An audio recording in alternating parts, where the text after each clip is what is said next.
So now we're ready to schedule the assessment and take a look at the student experience and resulting marking experience for the teacher. To schedule the assessment, I just need to click the Scheduling and Submissions tab at the top of the View Assessment page in the teacher's account. On the right hand under Scheduling, I just need to click the calendar icon and we can set the start and finish period accordingly.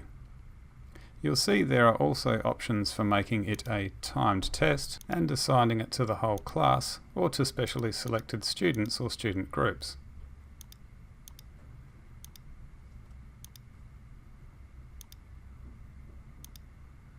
When I'm done, I need to click Save Changes at the bottom right and then ensure I click Make Visible on the far right before moving on. The students will not be able to see the test if you don't do this. I'll log into a student account now and zip through the test so we'll have something to mark as the teacher. You can see it turns up in the My Tasks list on the student's homepage, so they're prompted to get to it as soon as possible. We can also see here that Peggy has a bit of catching up to do, and the system is nagging her about it appropriately. All the student has to do is click on the task in question, then click Start Assessment on the right.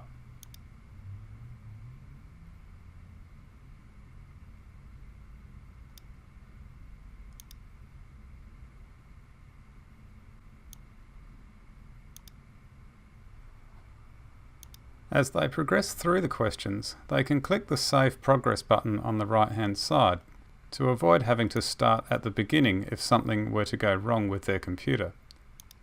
When we reach a question utilising the Soundation Recorder feature, in the student's environment it has a big red button labelled Start Recording, and they have the option to switch the metronome on or off and set the tempo to something they're comfortable with. To keep the interface simple, it will always default to using the computer or tablet's built-in microphone for sound input. I'll record this little passage on my guitar for the demonstration.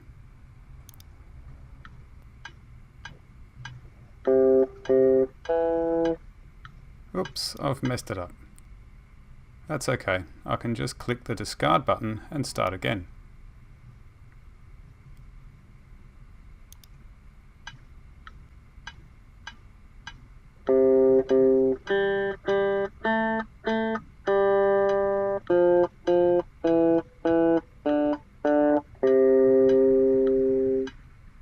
Once they've made a recording, they can play it back and decide if they want to submit it or discard it and try again. When I'm happy with my performance, I can click Submit instead of Discard and the audio file will be uploaded for assessment.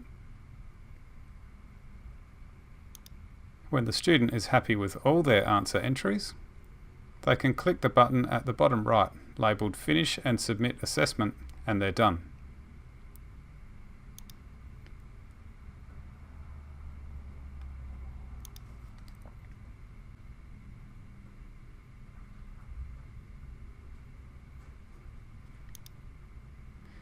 Now let's see how the marking process looks for this submission on the teacher's side. I'll start at the home page to demonstrate the navigation pathway. I just need to click on the class in question from the My Classes list in the middle of the page or the drop-down menu. You can see Peggy's submission is shown under the Items to Mark list on the left, so I can click this to get to it easily rather than going to Class Overview first.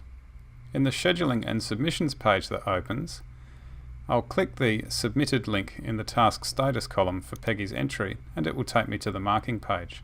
We can see that most of the entries have marks calculated automatically, and the little speech bubble icon on the right allows you to make a comment to the student about their answer if necessary.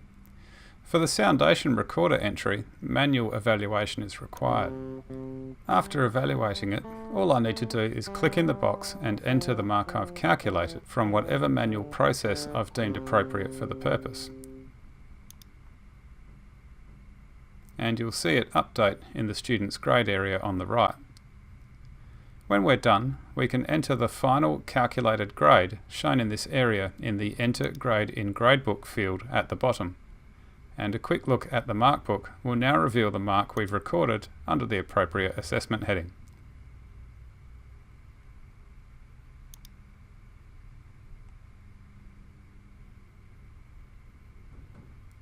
That concludes this tutorial.